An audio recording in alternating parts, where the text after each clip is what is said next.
In 1996, writer-director Wes Craven burst back on the scene with a little horror movie called Scream that helped redefine the horror slasher subgenre in a brand new, inventive, creative way to take you into the mind of just how a serial killer in the real world might actually be. The first movie spawned two sequels, the third one being released in the year 2000. And since that time, there has been talk of a fourth installment that finally was released 10 years later with a brand new genre of moviegoers. The horror genre has shifted once again, and Wes Craven decided to get back on board and bring his own twist to a genre that he helped redefine, and he's trying to redefine it once again with the fourth installment to his trilogy of Scream 4. I'm Jay, and this is my 31 Days of Horror Madness.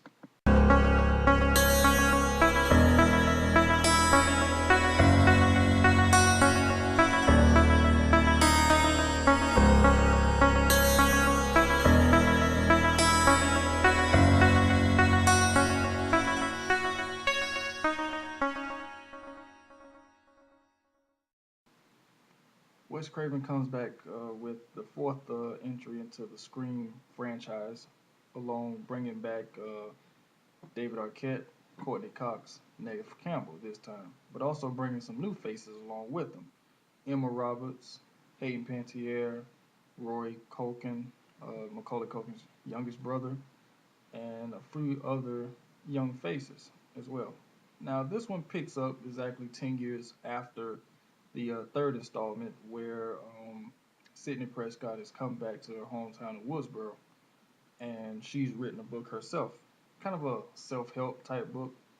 Um, David Arquette's Dewey is now the town sheriff, who and he's married to Courtney Cox's character Gail Weathers, so she's Gail Riley this time around, which is kind of funny in itself because I think during the making of this movie, they were in the process of getting divorced. So I think it's funny how it's all come full circle to where in the first movie they met and started dating. The second movie, they got married. The third movie, they I think had their daughter around that time, and then the fourth movie they're getting divorced. So I think that's kind of funny. Also, Marley Shelton and Anthony Anderson joins the cast, along with some cameos from a few TV um, personalities. Kristen Bell, not Christian Bell, Kristen Bell, Sinead Grimes, and what's her name, Anna Paquin from True Blood also make cameos in this movie. Um, I enjoyed this movie a lot better than I thought I was gonna do.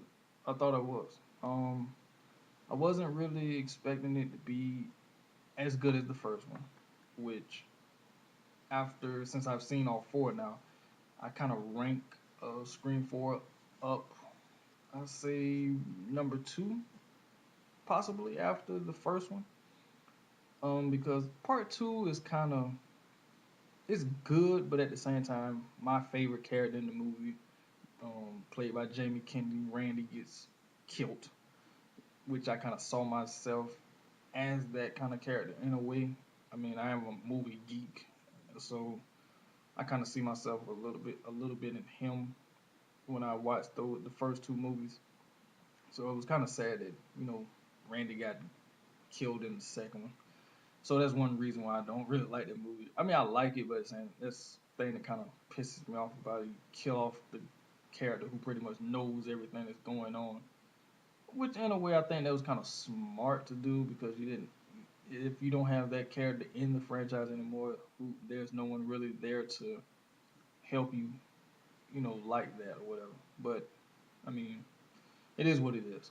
The third installment, I felt like it was a bit forced, and the whole subplot with having a long lost brother that was and the mom was involved in some shady kind of Black Dahlia type stuff in Hollywood or whatever. I don't know. I just didn't really like that one as much.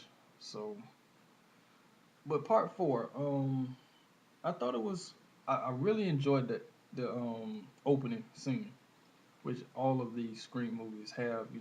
These cool cold openings. I mean, the first one had Drew Barrymore. That was basically like a short film starring her, and the second one, the cold opening was pretty good with Omar Epps and Jada Pinkett Smith in the movie theater. I thought that was pretty good too. The third one, once again, it killed off one of my another character I kind of like. Liv Shriver's Cotton Weird. I like that character also. They killed him off in a kind of stupid way, if you ask me. But I mean, I guess they wasn't pulling no punches with this one. So with that one, I should say. But I should say the cold opening to Scream 4, and I'm gonna try not to give any spoilers away for anyone who has not seen the movie yet. I thought it was real. It was interesting. I really was impressed with this cold opening. It really kind of like wow, okay. It was one of those kind of moments. So yeah, the like I say, the plot basically is that Sydney comes back and she's written a book and everything, and like I say, everyone's pretty much kind of living their lives or whatever. But of course, you can't keep a good ghost face down. So Ghostface comes back on the scene once again.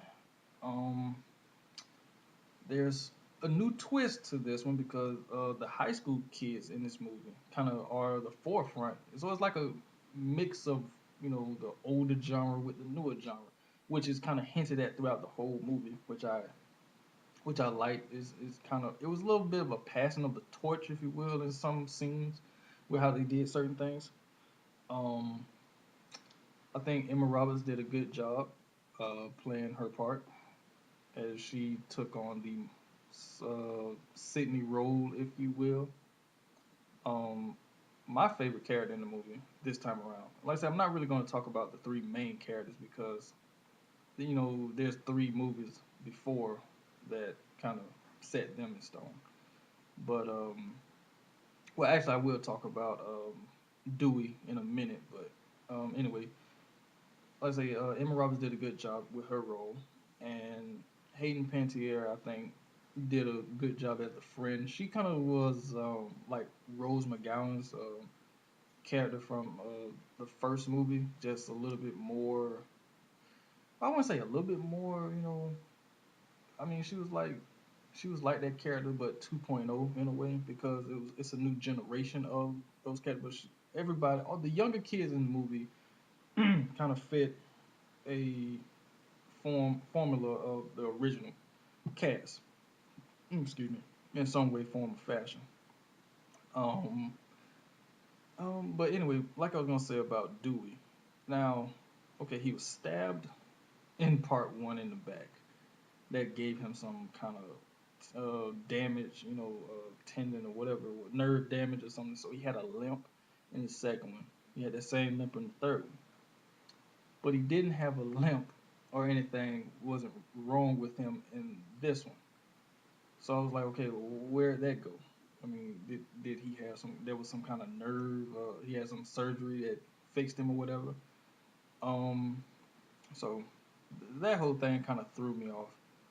But like I said, overall, the movie was very good, very well done. There was a few twists that I wasn't expecting, but then there was some that I were expecting, and I kind of already knew about already because of I had the movie spoiled a little bit for me, um, which kind of pissed me off. But I kind of blacked all that out and just watched the movie, you know, free of all that stuff.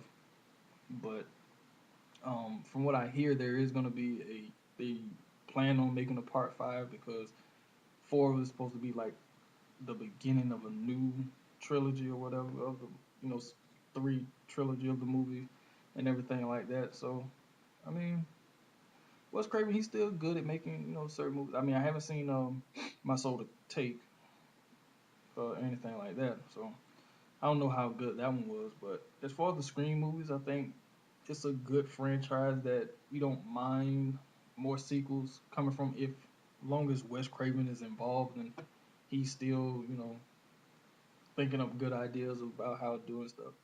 I mean, I like the whole introduction of how the internet and the media, you know, and all that Facebook and Twitter plays a role now because it was a lot easier back in the mid 90s to be secretive and everything. But now it's a little bit harder to do that with, all the webcam and, you know, Facebook and Twitter and all the other stuff and how it plays a role in stuff. So it was good to see him, bring that into everything and also make subtle references back to like older films and stuff like that, and like the whole don't mess with the original and stuff like that. So I really enjoyed this movie. If I was gonna grade it, I probably would give it like 3.5 out of 5 probably.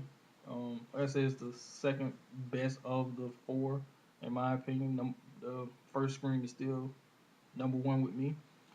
So I just want to, kind of give my thoughts or whatever on Scream 4. Didn't want to spoil anything for anyone who hasn't seen it.